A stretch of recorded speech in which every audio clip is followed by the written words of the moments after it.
Welcome proteins. Class 10th matric board का exam जो है आपके एकदम सर पर आ खड़ा है, मतलब बहुत ही नजदीक है। 2026 में हम उम्मीद करते हैं कि जो बच्चे अभी तैयारी कर रहे हैं अच्छा मार्क्स लेके आएंगे।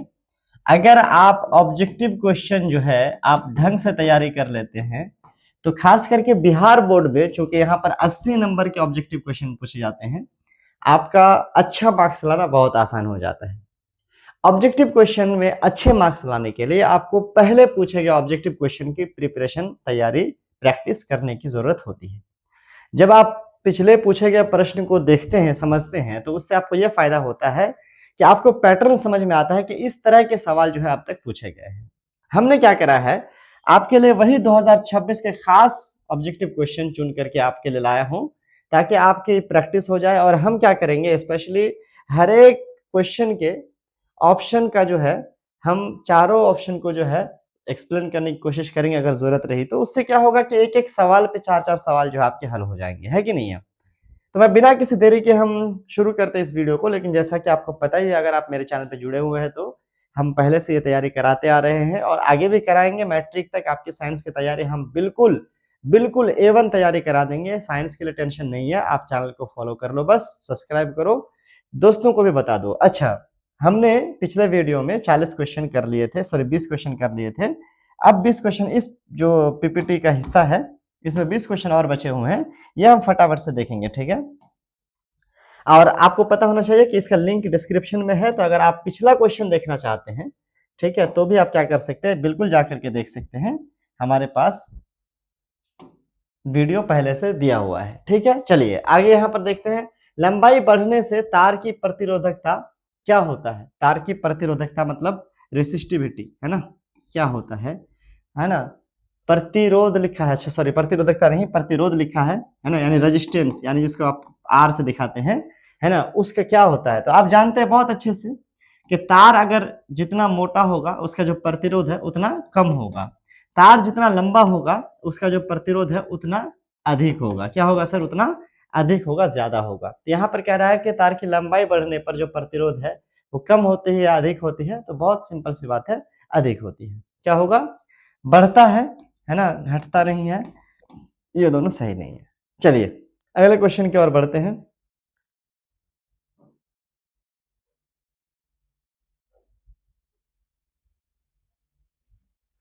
20 डिग्री सेल्सियस पर सिल्वर का विद्युत प्रतिरोधकता होता है। आपकी किताब में एक चार्ट दिया हुआ है प्रतिरोधकता यानी रो का, है ना, ओम मीटर। तो ये चार्ट दिया हुआ है, उसमें से आपको सिल्वर का याद रखना है। अब क्यों याद रखना है, देखो, सिल्वर की प्रतिरोधकता बहुत कम होती है और सिल्वर बहुत अच्छा क्या होता है, कंडक्टर होता है, उससे बहुत अच्छे से करंट पास हो सकता है, बेस्ट कंडक्टर है सिल्वर, ठीक है। उस पे आसपास में आप कॉपर को रख सकते हैं, गोल्ड को रख सकते हैं, बस सिल्वर जो है बेस्ट है। तो यहाँ पर सिल्वर की प्रतिरोधकता हमारे किताब के हिसाब से है 1.6 × 10⁻⁸ ओम मीटर, जबकि कुछ और किताबों में किसी में 1.59 है और कहीं पर आपको 6.84 भी है, अलग अलग है। तो कहने का मतलब है, यहाँ पर हम चूंकि क्लास 10th के एनसीईआरटी बुक को जो है अपना बेस मानते हैं, तो क्लास 10th के एनसीईआरटी बुक के हिसाब से अगर हम देखेंगे तो हमारे पास जो बी ऑप्शन है वो क्या है, बिल्कुल सही है। प्रतिरोधकता जो है सिल्वर का क्या होता है सर, 1.6 × 10⁻⁸ होता है, ठीक है। चलिए बिना किसी देरी के अगले क्वेश्चन की ओर बढ़ते हैं। ये क्वेश्चन हमारे पास क्या सर, जीवाश्म ईंधन के जलने पर कौन सी गैस मुक्त नहीं होती है। ओह, अब देखो ये बहुत ही आसान इसलिए है ये सवाल, क्योंकि भाई जाहिर सी बात है, जब कोई चीज जलता है तो उसको ऑक्सीजन चाहिए होता है। ऑक्सीजन के साथ अभिक्रिया करके ही कोई चीज जो है ऊर्जा मुक्त करती है, जलता है, स्पेशली देखें तो यहाँ पर ऑक्सीजन गैस का ऑप्शन दिया है, कार्बन डाइऑक्साइड गैस का ऑप्शन दिया है, सल्फर का, और इनमें से कोई नहीं। गलती स्टूडेंट ये करते हैं, कौन सी गैस मुक्त होती है ये नहीं जो है आप जल्दी स्टूडेंट जो ढूंढ नहीं पाते हैं। क्या दफा ये गलती स्टूडेंट करते हैं, है ना। कौन सी गैस मुक्त होती है, तो जाहिर सी बात है सभी जानते हैं कि अक्सर कोई चीज जलने पे कार्बन डाइऑक्साइड गैस मुक्त होती है। तो वहां पर ध्यान रखना है कि यहाँ पर मुक्त नहीं होती है, तो ऑक्सीजन गैस मुक्त नहीं होती है। ऑक्सीजन गैस तो भाई जलने के लिए चाहिए होता है। ये आपका सही आंसर ए हो जाएगा। अगले क्वेश्चन की ओर बढ़ते हैं, ठीक है। ये सब गैस भी, सल्फर डाइऑक्साइड गैस भी थोड़ा बहुत निकलता है। चलिए, निम्नलिखित में कौन बायोगैस का मुख्य अवयव है। देखो, मुख्य अवयव मतलब किस चीज से मिलके बना है। अब बायोगैस जब भी आए बच्चा, तो एक बहुत ही खतरनाक गैस का नाम तुम लोग समझ लेना, कौन सा सर, वो है मीथेन। क्या है सर? मीथेन। मीथेन का हम लोग का फॉर्मूला क्या जानते हैं? CH4। आप एक काम करो, आप जब कोई क्वेश्चन देखो तो आप ना उसको आप टैप करके पॉज कर लो वीडियो को, और आप चाहो तो खुद से आंसर करके उसके बाद आप मेरा आंसर देखो, ऐसा भी कर सकते हो। नहीं तो अगले अगले ऑप्शन में ये करता हूँ कि चारों ऑप्शन पहले पढ़ता हूँ ताकि आप तब तक सोच लो और आंसर कर लो, और फिर मैं आंसर करता हूँ। चलो अगले क्वेश्चन की ओर बढ़ते हैं। हमारे पास जो अगला क्वेश्चन है वो है कि टिंचर आयोडीन का विलयन बना होता है। टिंचर आयोडीन किससे बना होता है, यानी टिंचर आयोडीन के विलयन में क्या होता है? एथिल अल्कोहल होता है, क्लोरोफॉर्म होता है, कार्बन टेट्राक्लोराइड होता है, ईथर होता है। देखो बच्चा, टिंचर आयोडीन के अंदर आयोडीन होता है, बिल्कुल। टिंचर आयोडीन का यूज आपको पता होना चाहिए। ये जो है घाव वाव होता है ना, कटा उटा होता है तो डॉक्टर लोग इससे सफाई करते हैं, उसमें लगाते हैं, ठीक है, कटा फटा में, घाव वगैरह में। टिंचर आयोडीन में बेसिकली अल्कोहल होता है, और कौन सा अल्कोहल होता है बच्चा? तो एथिल अल्कोहल यानी इथाइल अल्कोहल कह सकते हैं, इथेनॉल कह सकते हैं इसको, ठीक है। चलिए अगले क्वेश्चन की ओर बढ़ते हैं। हमारे पास जो अगला क्वेश्चन है वो है CH3 CH2 CH2OH। अब बहुत सिंपल सी बात है, इसको आप ऐसे कह सकते हो, ऐसे देखो, है ना, CCC और यहाँ पर OH, ठीक है। अब इसमें एक कार्बन के साथ OH लगा है तो इसका 2 हाइड्रोजन, इसका 2 हाइड्रोजन, इसका 3 हाइड्रोजन, है कि नहीं, ऐसे, है ना। तो ये कौन सा है? देखो ये सिंपल सा है, 1 2 3, 3 कार्बन है तो मिथ इथ प्रोप, है ना, सब तो प्रोप प्रोप प्रोप ही है, 3 कार्बन है तो सब प्रोप है। तो प्रोपेनॉल तो है, प्रोपाइल अल्कोहल तो है, लेकिन 1 2 3 दे करके आपसे ये पूछ रहा है कि 1 2 3 के हिसाब से कौन होगा। यहाँ पर OH जो है, यहाँ पर 2 दिया है, यहाँ पर 1 दिया है, यहाँ पर 3 दिया है, यहाँ पे प्रोपिल अल्कोहल दिया है, प्रोपाइल। अच्छा, प्रोपाइल अल्कोहल भी ठीक है एक हिसाब से, लेकिन जब 1 2 3 का ऑप्शन दिया है तो आप इसमें 1 2 क्लियर कर दो। सिंपल सी बात है कि ये पहले कार्बन के साथ ही जुड़ा हुआ है, 1 नंबर का कार्बन, 2 नंबर का, 3 नंबर का। आप कहेंगे सर इसको आप 1 बोलते, इसको 2, इसको 3, नहीं नहीं, आप जिधर लगा रहेगा ना ये हाइड्रोक्सिल ग्रुप, इसको बोलते हैं हाइड्रोक्सिल ग्रुप, है ना, ये जिधर लगा रहेगा ना उधर से गिनेंगे। तो इधर से लगा हुआ था तो इधर से हमने गिन लिया, तो ये पहले ही कार्बन पे लगा हुआ है, पहले ही कार्बन पे लगा हुआ, इसीलिए लिखेंगे 1 प्रोपेनॉल। क्या लिखेंगे? 1 प्रोपेनॉल। इसका सही आंसर ये हो जाएगा कि ये प्रोपेनॉल अल्कोहल तो है ना, प्रोपाइल अल्कोहल तो है, लेकिन कौन सा है? 1 प्रोपेनॉल ज्यादा अच्छा है। हालांकि प्रोपाइल अल्कोहल भी आप कह सकते हैं इसको, दोनों ऑप्शन चलता, लेकिन ये ज्यादा क्लियर था। चलिए अगले क्वेश्चन की ओर बढ़ते हैं। यहाँ पर है निम्नलिखित में कौन कमरे के ताप पर द्रव है? कौन कमरे के ताप पर द्रव है, यानी इसमें से कौन द्रव अवस्था में पाया जाता है? तो एथेनॉल है, मीथेन है, इथेन है और इथाइन है। भाई मैं इसमें क्या बताऊं, आप लोग को पता होना चाहिए कि ये सब गैस है। इथाइन जो है ना, इथाइन जो है द्रव अवस्था में नहीं पाया जाता। इथेन, मीथेन, ये सब गैस है। अभी हमने बायोगैस का अवयव कहा था ना, मीथेन गैस को, तो यहाँ पर ये सब गैस है। जबकि इथेनॉल जो है, अभी हमने थोड़ी देर पहले भी कहा कि ये टिंचर ऑफ आयोडीन में मिला हुआ था, और ये अल्कोहल है, और ये लिक्विड अवस्था में पाया जाता है, ठीक है, किसमें? रूम टेम्परेचर पे। चलिए सर अगले क्वेश्चन की ओर बढ़ते हैं। हमारे पास अगला क्वेश्चन है, बेंजीन साद्र सल्फ्यूरिक अम्ल की उपस्थिति में नाइट्रिक अम्ल से अभिक्रिया कर बनाता है। क्या कह रहा है? बेंजीन यानी C6H6 किससे सर? किससे अभिक्रिया कर रहा है? नाइट्रिक अम्ल से, HNO3। क्या? HNO3 से क्या कर रहा है सर? अभिक्रिया कर रहा है, किसके उपस्थिति में? सल्फ्यूरिक अम्ल के उपस्थिति में, H2SO4 की उपस्थिति में। तो ये बेसिकली बन जाएगा बेंजीन नाइट्रेट बनाता है, C6H5NO2, ठीक है, C6H5NO2 और प्लस H2O भी बनाता है, प्लस H2O भी बनाता है। तो बेसिकली ये अभिक्रिया है, अगर आप चाहें तो इसको लिख सकते हैं, नोट कर सकते हैं। इसमें बेसिकली ये क्या करता है, ये जो बेंजीन है, ये जो बेंजीन है, ये अभिक्रिया करता है किसके साथ? ये नाइट्रिक एसिड के साथ, और इसके प्रेजेंस में, और बना देता है बेंजीन नाइट्रेट, इसको पढ़ते हैं बेंजीन नाइट्रेट। तो यहाँ पर हमारे पास ऑप्शन है नाइट्रोबेंजीन, फिनोलेल, है ना, टॉलुइन और बेंजोइक अम्ल। तो इसमें से हमारा बेंजीन नाइट्रेट क्या है? नाइट्रोबेंजीन, ये वाला है, ठीक है, नाइट्रोबेंजीन, नाइट्रोबेंजीन। चलिए ये बेसिकली अगर डिजाइन के हिसाब से आप ऊपर क्लास में देखिएगा ऐसा रहता है, देखो बेंजीन का ऐसा फॉर्मूला रहता है ना। तो ये बेसिकली क्या होता है कि सब में हाइड्रोजन जुड़े रहते हैं हर एक साइड पे, वहां पर एक जगह जो है नाइट्रोजन जुड़ जाता है, NO2 जुड़ जाता है। चलिए ऊपर क्लास का मामला है वो छोड़ देते हैं। अभी यहाँ पर है, निम्न में कौन यौगिक ईंधन के रूप में इस्तेमाल किया जा सकता है? ईंधन के रूप में इस्तेमाल किया जा सकता है, इसको फ्यूल के रूप में इस्तेमाल किया जा सकता है। यहाँ पर है एथेनॉल, प्रोपेनॉल, एथेनोइक अम्ल और इनमें से सभी। भाई बहुत अच्छे से सब जानते हैं, हमारे इंडिया के अंदर एक बहुत बड़ा स्कैम चल रहा है, E20 वाला। E10 और E20 में क्या किया गया है? पेट्रोल के साथ इथेनॉल को मिला दिया गया है, ये बोल करके मिलाया गया था कि पेट्रोल सस्ता हो जाएगा, है ना, पर पेट्रोल भी सस्ता नहीं हुआ, और पेट्रोल की क्वालिटी भी खराब कर दी गई। गाड़ी के इंजन को भी खराब करने में हेल्प हो जाता है जब हम क्या कर देते हैं, इथेनॉल को मिला देते हैं पेट्रोल में। पेट्रोल तो सस्ता नहीं हुआ पर लोगों के ऊपर बोझ बढ़ गया। इंडिया के अंदर पेट्रोल में एक अल्कोहल मिला हुआ रहता है, वो है इथेनॉल। क्या सर, इथेनॉल। यहाँ पर इथेनॉल ही वो अल्कोहल है जिसको हम लोग क्या कर सकते हैं, ईंधन के रूप में इस्तेमाल कर सकते हैं। ठीक है, चलिए अगले क्वेश्चन की ओर बढ़ते हैं। हमारे पास अगला क्वेश्चन है, निम्न में कौन सा समूह डोबेर्नर त्रिक बनाता है ना, इसमें से कौन सा समूह आपको बनाता है। देखो ये है, ये नाइट्रोजन, सॉरी,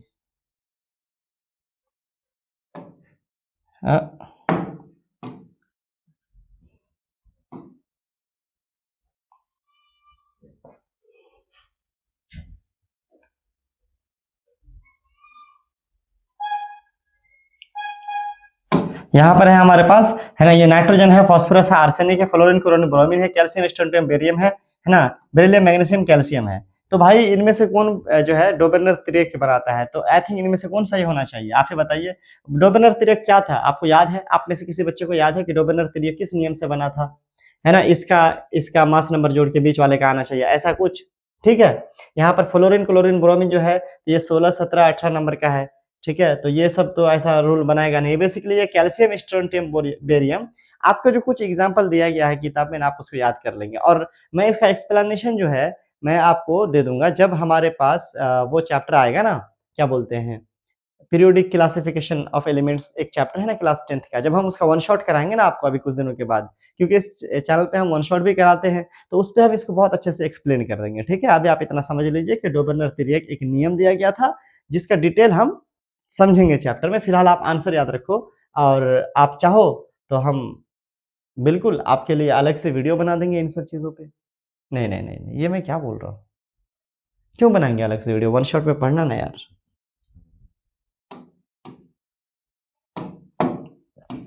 यहाँ पर है ओजोन का आणविक सूत्र है। मेरी तबीयत खराब है, लग रहा है क्या है, क्यों नहीं लग रहा है, अगर नहीं लग रहा है तो ओजोन का आणविक सूत्र है। ओजोन में जो हमारे पास परावैजनिक किरणों से जो हम लोगों को क्या करता है, रक्षा करता है हमारे एनवायरमेंट में बाहर से, है ना, एक लेयर है गैस का, उसका जो फॉर्मूला होता है वो O2, O3, O4 या O5। तो बच्चा O2 ऑक्सीजन होता है जो हमारे एनवायरमेंट में इधर पाया जाता है, O3 जो होता है वो ओजोन का होता है, O3 ओजोन का फॉर्मूला होता है। ठीक है, याद रहेगा। चलिए बिना किसी देरी के अगले क्वेश्चन की ओर बढ़ते हैं।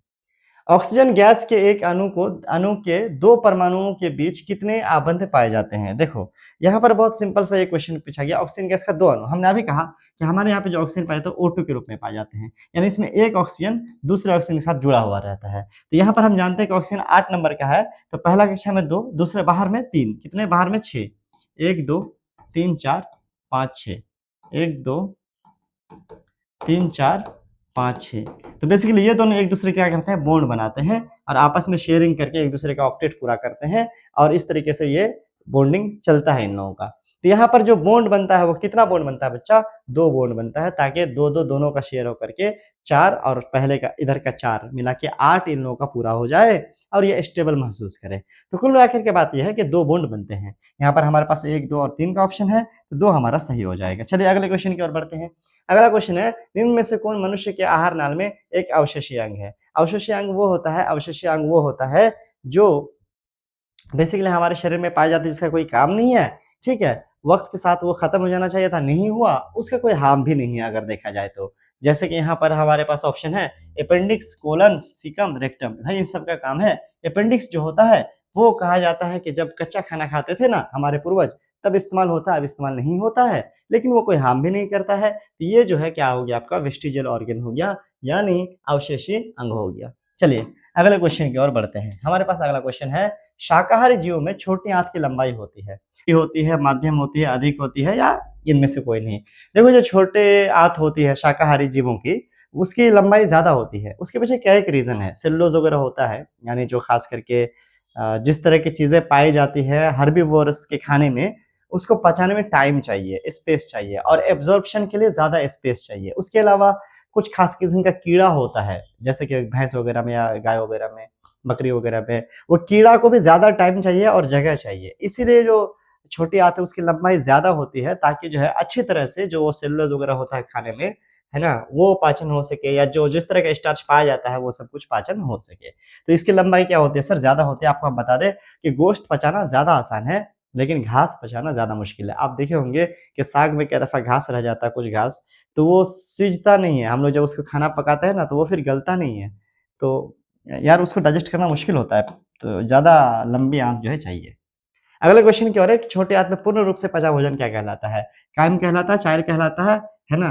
काइलो माइक्रोन कहलाता है, या इनमें से कोई नहीं। देखो, ये दोनों तो खैर छोड़ दो, इसकी अगर हम बात करें तो ये जो है अधपचा भोजन है। क्या सर? अधपचा। अधपचा भोजन को हम कह सकते हैं काइम, और चाइल जो है ये पूर्ण रूप से पचा हुआ भोजन है, दूध जैसा आप कह सकते हो। बिल्कुल पूर्ण रूप से पचा हुआ भोजन क्या कहलाता है सर? चाइल कहलाता है। ठीक है, याद रखिएगा, इस बात को हम ज़्यादा क्या ही डिटेल से बोलें। अगला देखिए, मूल रोमों के द्वारा जल का अवशोषण किस विधि द्वारा होता है? जो पतले-पतले जल, जैसे ये पेड़ हो गया, पेड़ के जो जड़ होते हैं, मेन जड़ नहीं, उसमें से जो पतले-पतले होते हैं, जिसमें मूल रोम होता है, उसमें जो है अवशोषण कैसा होता है? तो बच्चा उसमें ऑस्मोसिस के द्वारा होता है। किसके द्वारा? ऑस्मोसिस के द्वारा होता है। ऑस्मोसिस में क्या होता है कि अधिक जो सांद्र है ना तरल पदार्थ होता है, उधर जो है कम सान्द्र तरल पदार्थ जो है अपने आप फ्लो करता है। किसके द्वारा? है ना? अर्धपराग में झिल्ली के द्वारा, है ना? तो ये ऑस्मोसिस का प्रोसेस को इंग्लिश में कहते हैं, हिंदी में कहते हैं परासरण। क्या कहते हैं बच्चों? परासरण। स्थानांतरण नहीं होता है, स्थानांतरण नहीं होता है ना? विसरण भी नहीं होता है, बल्कि क्या होता है? परासरण होता है, ऑस्मोसिस होता है। परासरण के द्वारा क्या होता है बच्चा? मूल रूप में जो जड़ है, वहां पर जो है पानी जमीन से अवशोष होता है। ठीक है, चलिए अगले क्वेश्चन की ओर बढ़ते हैं। आपने ये पढ़ा होगा डिटेल से क्लास में, नहीं पढ़ा तो भी कोई बात नहीं, है ना? अब जो है याद रख लीजिए इस चीज को। अगला है, उच्च रक्तचाप की है ना अवस्था को क्या कहते हैं? उच्च रक्तचाप की अवस्था को पक्षघात नहीं कहते हैं। पैरालिसिस तब होता है जब बॉडी का कोई पार्ट काम करना छोड़ देता है। हाइपोटेंशन नहीं, लो बीपी होता है ये। उच्च रक्तचाप को हाइपरटेंशन कहते हैं। क्या कहते हैं बच्चों?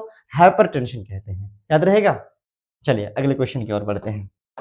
हमारे पास अगला क्वेश्चन है, तिलचट्टा में कितने जोड़े है ना श्वास रंध्र पाए जाते हैं? वैसे तो तिलचट्टा में 2, 6, 8, 10 में से कहा जाता है कि 10 पाए जाते हैं, लेकिन 10 में से 8, 2 जो है विजिबल भी नहीं होता और काम भी नहीं करते। ये जो है 8 ही हैं जो असल में काम करते हैं। तो इसका ज्यादा सही आंसर 8 होना चाहिए। क्या होना चाहिए? 8 यानी सी होना चाहिए। इसको आप याद रखेंगे। तिलचट्टा में जो श्वास रंध्र होते हैं, उसके पास छोटे छोटे छिद्र होते हैं, जिसमें पाइप लगा रहता है और पूरे शरीर में उनका गैस जो है आदान प्रदान होता है। चलिए अगले क्वेश्चन में बढ़ते हैं। हृदय में रक्त का प्रवाह होता है, कैसा होता है? रक्त का प्रवाह कहाँ से कहाँ होता है? लिखा है बाया अलिंद से बाया निलय। देख लो आप, बाया अलिंद से बाया निलय, बाया अलिंद से कलर चेंज कर देते हैं, बाया अलिंद से बाया निलय। सही बात है, यहाँ से यहाँ जाता है। अगला है दाया अलिंद से दाया निलय, दाया अलिंद से दाया निलय, ऑफकोर्स यहाँ से यहाँ भी जाता है। इसका मतलब है दाया अलिंद से बाया निलय नहीं, ये ऐसा नहीं जाता, इधर से इधर डायरेक्ट नहीं जाता है, इधर से इधर डायरेक्ट या इधर से इधर नहीं आता है। तो ये तो गलत हो गया। इसका मतलब ए और बी दोनों सही है, इसलिए हमारे पास जो ऑप्शन है डी, कि हाँ ठीक है, ये बाएं अलिंद से बाएं निलय भी जाता है और दाएं अलिंद से दाएं निलय भी जाता है। ये दोनों ऑप्शन क्या है बच्चा? सही है। ठीक है, तो क्या हो जाएगा? डी हो जाएगा। चलिए अगले क्वेश्चन की ओर करिए और आप जल्दी से कमेंट करिए कि कितना आपका 20 में से सही हुआ। ठीक है, कितना सही हुआ आपका 20 में से। रुधिर क्या है? रुधिर एक तरह का क्या है? रुधिर एक तरह का क्या है? टिश्यू है, यानी ऊतक है। ये कैसा? तांत्रिक ऊतक है, एपिथेलियल ऊतक है, संयोजी ऊतक है, पेशी ऊतक है। पेशी मतलब मांसपेशी, एपिथेलियल मतलब ऊपर का लेयर चमड़ा टाइप का, तांत्रिक ऊतक भाई नर्वस टिश्यू, ये तो हमारे ब्रेन में और नर्वस फंक्शन में पाया जाता है, सिस्टम में, नर्वस सिस्टम में पाया जाता है, ये तो नहीं है। संयोजी ऊतक मतलब जोड़ने वाले ऊतक, हाँ हमारे पूरे बॉडी को जोड़ने का काम जो है ब्लड करता है। तो ये एक तरह का क्या है सर? संयोजी ऊतक है। क्या है बच्चा? एक तरह का संयोजी ऊतक है। तो ये इसका सही जवाब हो जाएगा।